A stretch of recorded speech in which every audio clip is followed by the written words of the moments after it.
తాకట్లో ఉన్న మీ బంగారాన్ని విడిపించి ఆ రోజు ఆన్లైన్ రేటుకి కొంటాం. Sharma gold company.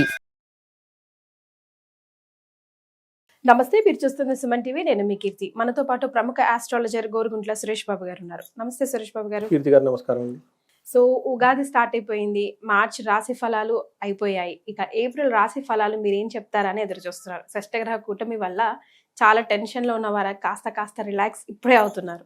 కరెక్ట్గా అండి. అది మనకేమంటారండి, షష్టగ్రహ కూటమి గురించి అంత ఎక్కువగా ఇబ్బంది పడిన అవసరం లేదు. అది కామన్ అండి. గోచారంలో ఎప్పుడు జరుగుతూనే ఉంటే పెనామినా 2 గ్రహాలు 3 గ్రహాలు 4 గ్రహాలు జరుగుతూనే ఉంటాయి. అందరూ చాలా మంది ప్రిడిక్షన్ చేశారు. అది దాని గురించి ఇంకా ఆల్మోస్ట్ అయిపోయింది కాబట్టి. బట్ కొన్ని రాసుల వారికి ఇంపాక్ట్ అయితే పడిందండి. బట్ అంటే అది little short duration, 2 to 3 days కొంతమందికి, 1 week 10 days కొంతమందికి ఉంది. ఎవరికైతే మీనరాశి వాళ్ళు, తర్వాత కన్య రాశి వాళ్ళు నాకు ఎక్కువ ఫోన్లు వచ్చాయండి వాళ్ళ బిడ్డ దగ్గర నుంచి. ఎందుకంటే వాళ్ళకి హెవీ ప్రెషర్ ఉంటుంది, అన్పెక్యులారిటీ. తర్వాత ఈ మధ్య రీసెంట్ కాల్స్ కూడా వస్తున్నాయి. ఊరు కార్చుకుంటున్నాం, గొడవ పడుతున్నాం అండి, కొన్ని అనవసరమైన చికాకులు. బట్ ఇది అంత సీరియస్గా ఇబ్బంది పెట్టేది కండిషన్ అయితే కాదు. మనం దాని గురించి చెప్పుకున్నాం కాబట్టి ఇప్పుడు అయిపోయింది. సో ఏప్రిల్ నెలలో కర్కాటక రాశి వారికి ఎలా ఉంటుందండి? మనం కర్కాటక రాశి వారికి ఏప్రిల్ మంత్ చూద్దాం. ఇలా కొంచెం మిక్స్డ్గా ఉండే అవకాశం ఎక్కువగా ఉందండి. కొన్ని విషయాలు కొంచెం కేర్ఫుల్ తీసుకోవడం చాలా ఇంపార్టెంట్. వీళ్ళకి పునర్వసు 4వ పాదం, పుష్యమి 1, 2, 3, 4 పాదాలు, ఆశ్లేష 1, 2, 4 పాదాలు అంతా కర్కాటక రాశిలో ఉంటుంది. ఇందులో మనకి గ్రహస్థితి సంచారం కనుక చూసుకుంటే మీన రాశిలో సూర్యుడు ఉన్నారండి. తర్వాత శుక్రుడు, తర్వాత కుజుడు ఏప్రిల్ మే ఈ 2 నెలలు వచ్చేటప్పటికి మీన రాశిలో ఒకళ్ళు, మిథున రాశిలో ఒకళ్ళు ఉన్నారండి. బుధుడు కూడాను మనకి మీన రాశిలోనే ఉన్నారు. ఈ యొక్క గ్రహ స్థితిని బట్టి మనకు చూసుకుంటే వీళ్ళకి సూక్ష్మ గోచారం, లఘు గోచారం అన్న కాన్సెప్ట్ కనుక చూస్తే ఎలా ఉంటుందంటే, వీళ్ళకి 9th హౌస్లో సూర్యుడు ఉండటం వల్ల హేట్రేట్, తర్వాత ద్వేషం, వ్యాధార్తి, విఘ్నం, స్త్రీ సుఖ ఆప్తి అని మనకు చెప్తారు. అంటే వీళ్ళ చుట్టూ ద్వేషపూరితంగా ఉండే వాతావరణం ఎక్కువ ఉంటుంది. ఆ తర్వాత వ్యాధి అర్తి అంటే ఏం చెప్తారు అంటే రోగాల వల్ల ఇబ్బందులు పడే అవకాశం ఎక్కువగా ఉంటుంది. విఘ్నం, ఏ పని చేసినా ఆటంకాలు ఎక్కువ ఉంటుంది.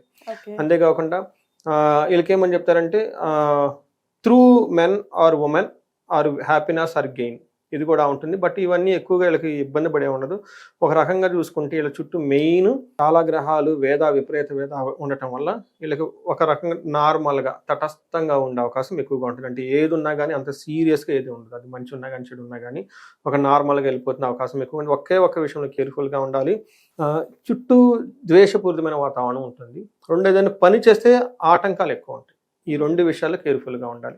మనం డీటెయిల్ కనుక చూసుకుంటే ఎందుకు అలా అంటే, సూర్యుడు వీళ్ళకి 9th హౌస్లో ఉండి 3వ ఇంటిని చూస్తూ ఉన్నాడు అనమాట. సూర్యుడు వీళ్ళకి మిక్స్డ్ రిజల్ట్ ఇస్తున్నారండి. ఎలాంటి రిజల్ట్ అంటే నిందాపరాధ కలహం. అంటే మనకి సంస్కృతంలో మహర్షులు చెప్తారు, నిందాపరాధ కలహం, నిర్దోషచ్చ, ధనక్షయ, పుణ్యలాభార్థ నాశచ్చ, విచారో నవమే రవి అని చెప్తారు. 9వ ఇంట్లో రవి ఉండటం వల్ల ఏమవుతుందంటే అండి, నిందాపరాధం అంటే వీళ్ళు ఏ పని అంటే వీళ్ళు తప్పు చేయకపోయినా చేసినట్లు అందరూ వీళ్ళని దూషిస్తూ ఉంటారు. వినాయక చవితి రోజు చంద్రుడిని చూసినట్టు కరెక్ట్గా కలహం, ఏదో వీళ్ళేందు నేను చేయలేదు వాళ్ళతో గొడవ పడుతూ ఉంటారు. నిర్దోషచ్చ, పాపం వీళ్ళకి ఏమంటే నిర్దోషి, ఏ దోషం ఉండదు అనమాట. కానీ ఏదో ఒకటి దోషం ఉన్నట్టు జనాలు చూపిస్తూ ఉంటారు.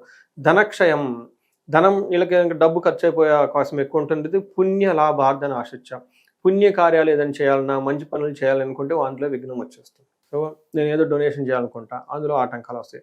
అంటే ఒక రకంగా చూసుకుంటే వీళ్ళకి చిన్న ఆటంకాలు, వీళ్ళ తప్పు లేకపోయినా తప్పులు ఉన్నట్టు ఒక సృష్టించే వాతావరణం అవకాశం ఎక్కువగా ఉంటుంది. 3వ ఇంట్లో దృష్టి ఉండటం వల్ల ఓవరాల్గా గుడ్ ఉంటుంది. ఇది ఎంత ఉన్నా కానీ అవుట్కమ్ అనేది పర్ఫెక్ట్గా ఉంటుంది. 9వ ఇంట్లో సూర్యుడు మిక్స్డ్ రిజల్ట్ అని మనం చెప్పుకోవాలన్నమాట. తర్వాత కుజుడు కూడాను వీళ్ళకి 12th హౌస్లో ఉండటంతో మిక్స్డ్ రిజల్ట్. మనం అంత మంచి చేస్తామని చెప్పలేం, అంత చెడు చేస్తాడు కూడా మనం చెప్పలేం. ఇక్కడ వచ్చేటప్పటికి ధన ప్రవాహం అయితే చాలా బాగుంటుంది, అందులో ప్రాబ్లం ఏం లేదు. 12వ ఇంట్లో కుజుడు ఉండటం వల్ల ఏమవుతుందంటే ప్రవాసం, ఫారిన్ అని వెళ్ళాలి అనుకున్న వాళ్ళకి ఎక్కువగా అవకాశాలు ఎక్కువగా ఉంటాయి. వ్యాధి పీడం, వ్యాధితో ఇబ్బంది పడుతూ ఉంటారు. బంధు వైరం, ధనక్షయం, బంధువులతో గొడవలు పట్టడం, ధనం విపరీతంగా ఖర్చు అవుతూ ఉంటుంది. దేహ పీడం, సంచారం, ఎక్కువగా ట్రావెల్ చేయాల్సి వచ్చేస్తుంది. శారీరకంగా ఇబ్బంది పడతారు. అంటే ఇది కూడా మనకు మిక్స్డ్ రిజల్ట్, అంత పెద్ద ఇబ్బంది పెట్టేది ఏం కాదు. సరిగ్గా ప్లాన్ చేసుకుంటే చాలా బాగుంటుంది. అనవసరంగా మనీ విషయంలోనూ మానసిక ఒత్తిడి ఎక్కువ ఉంటుంది అనమాట. అయితే 9వ ఇంట్లో శుక్రుడు ఉండటం వల్ల, థర్డ్ ఆస్పెక్ట్ నుంచి చూడటం వల్ల ఇప్పటిదాకా కుజుడు పెట్టుతున్న ఇబ్బందుల్ని దాన్ని శుక్రుడు ఓవర్కమ్ చేస్తారు. ఎందుకంటే ఇది ఈ మంత్ ఏమంటే వీళ్ళకి నార్మల్గా ఉంటుంది. పెద్ద అంత ఇబ్బందులు ఏమి ఉండవు, చిన్న చిన్నవి వచ్చి వెళ్ళిపోతూ ఉంటాయి అనమాట. ఎందుకంటే ఒక గ్రహం ఇబ్బంది పెడుతుంది, ఇంకో గ్రహం సపోర్ట్ చేస్తుంది. ఓకే. అందుకని ప్రతి గ్రహం కూడా మంచి చెడు ఈక్వల్గా తీసుకొస్తుంది. అందుకని 9వ ఇంట్లో శుక్రుడు ఉండటం వల్ల ఏమవుతుందంటే వస్త్రలాభో మహారోగ్యం గురుభక్తి స్వధర్మ కృత్ చిత్తశుద్ధి అభిష్టరార్థ నవమస్తే భవేత్ గురువు అని చెప్తాము. 9వ ఇంట్లో కనుక గురువు ఉంటే ఏమవుతుందంటే వస్త్రలాభం పేరులోనే ఉంది, మహా ఆరోగ్యం బాగుంటారు, గురు భక్తి పెద్దవాళ్లతో గురువుగా చక్కగా మాట్లాడుతూ ఉంటారు, స్వధర్మ కృత్ వాళ్ళ పని వాళ్ళు చక్కగా చేసుకుంటూ వెళ్ళిపోతారు 100% పర్ఫెక్ట్గా. చిత్తశుద్ధి వాళ్ళ ఇంటెన్షన్ చాలా క్లీన్గా ప్యూర్గా ఉంటాయి 9వ ఇంట్లో ఉండటం వల్ల. అయితే 4వ ఇంట్లో 3వ ఇంట్లో దృష్టి ఉండటం వల్ల ఏమవుతుందంటే వాళ్ళకి రొమాన్స్, లవ్, ప్లేజర్స్ విషయంలో కూడా చాలా బాగుంటుంది. ప్రేమ ఇలాంటి వ్యవహారాలు కూడా చాలా బాగా కలిసి వస్తుంది వీళ్ళకి. తర్వాత ఈ విధంగా కనుక చూసుకుంటే కర్కాటక రాశి వాళ్ళకి ఒక సామాన్యంగా ఉండే మంత్ అని చెప్పుకోవాలి.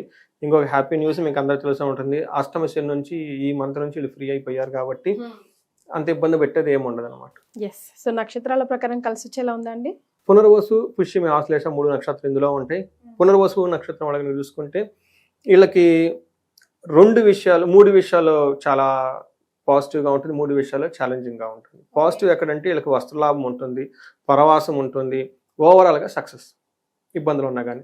ఛాలెంజ్ ఎక్కడ ఉంటుందంటే హెల్త్ కాంప్లికేషన్స్ వస్తుంది, ఫైనాన్షియల్ ప్రాబ్లం ఉంటుంది, మరణం అని చూపిస్తుంది. తర్వాత ఏదైనా అంటే వీళ్ళు చేయాల్సిన పని కానీ ఏదైనా మధ్యలో బ్రేక్లో ఆగిపోతాయి, ఏదో మంచి ప్లానింగ్ పెట్టుకొని ఉంటారు, అది వచ్చేసి ఆగిపోతుంది అనమాట. పుష్యమి నక్షత్రం వాళ్ళకి 3 విషయాల్లో పాజిటివ్, 1 విషయంలో ఛాలెంజ్. పాజిటివ్ ఎక్కడంటే వస్త్రలాభం ఉంటుంది, పరవాసం ఉంటుంది, ఫారిన్ వెళ్తారు, వెళ్ళే వాళ్ళకి విదేశ గమనం, లాంగ్ ట్రావెల్ చేసేస్తారు. ఇన్ కేస్ ఫారిన్ వెళ్ళాలనుకున్న వాళ్ళకి చాలా అనుకూలంగా ఉంటుంది.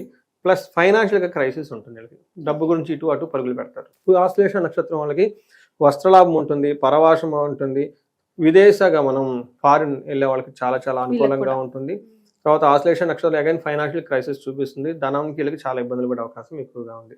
ఈ ప్రకారం కనుక చూసుకుంటే మనం ఆశ్లేష నక్షత్రం వాళ్ళకి పశునాశనం, ధననాశనం, గాయాలు, వీళ్ళకి లత్తా ఎక్కువ ఉన్నాయండి, కొంచెం కేర్ఫుల్గా ఉండాలి ఆశ్లేష నక్షత్రం వాళ్ళు. మిగతా అన్ని బాగానే ఉంది. పుష్యమి నక్షత్రం వల్ల ఎక్కువగా మానసిక ఆందోళనలు, పునర్వసు వాళ్ళకి చెస్ట్ గ్యాస్ట్రైటిస్ ప్రాబ్లమ్స్ వచ్చే అవకాశం ఎక్కువగా ఉంది. సో మరి వీళ్ళు ఎలాంటి రెమెడీస్ వాటిలో చేస్తే బాగుంటుందంటారు? మన రెమెడీస్ కనుక చూసుకున్నాం అనుకోండి, వీళ్ళకి మిక్స్డ్గా ఉండటం వల్ల ఒకటి అని మనం చెప్పలేం. బట్ ఓవరాల్గా కనుక సూర్యుడికి సంబంధించిన రెమెడీస్ ఎక్కువ చేసుకుంటే సూర్య నమస్కారాలు చేయటం, గాయత్రి మంత్రాన్ని చదువుకోవటం, తర్వాత ఆదిత్య హృదయ స్తోత్రాన్ని విత్ మీనింగ్ ప్రాపర్గా కనుక చదువుతూ ఉంటే చాలా బాగుంటుంది. ఇవి కాకుండా వీళ్ళు ఫారిన్ వెళ్ళాలి అనుకున్న వాళ్ళకి విష్ణు దేవాలయాలు, ఎందుకంటే పరవాసం చూపిస్తుంది చాలా చక్కగా. ఎందుకంటే బుద్ధుడికి అధిష్టాన దేవత విష్ణు ఆలయాలు ఎక్కడున్నా కానీ దర్శనం చేసుకుంటే చాలా బాగుంటుంది. మనకి హైదరాబాద్లో దగ్గరలో మనకి బెంగళూరు వెళ్ళే రోడ్లో మనకి అనంత పద్మనాభ స్వామి పెంచర్లు అని ఉంటుంది, అక్కడ వెళ్ళి ఒక టైం అక్కడ స్పెండ్ చేసి అక్కడ ఏదన్నా ఒక ముక్కులాగా తీసుకొని పూజలు అవన్నీ చేపించుకుంటే అది ఆల్రెడీ వాళ్ళకి అనుకూలంగా ఉంది, బట్ ఇంకా ఫేవరబుల్గా ఉండే అవకాశం ఎక్కువగా ఉంటుంది.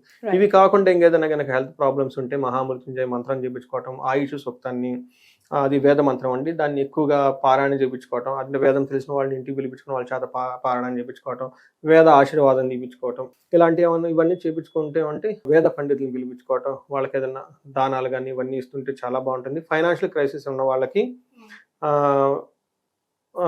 ఏమన్నా కుబేరు పాశుపత హోమం చేయించుకున్నా కానీ, మహాలక్ష్మి విశేష హోమం చేయించుకున్నా కానీ ఆ ఫైనాన్షియల్ ప్రాస్పెరిటీ వీళ్ళకి ఎక్కువ వస్తుంది అనమాట. రైట్. సో మొత్తం మీద వీళ్ళకి కూడా అటు ఇటుగానే ఉంది కదండి. ఓవరాల్గా. Thank you so much Suresh Babu garu. Thank you అండి కీర్తి గారు.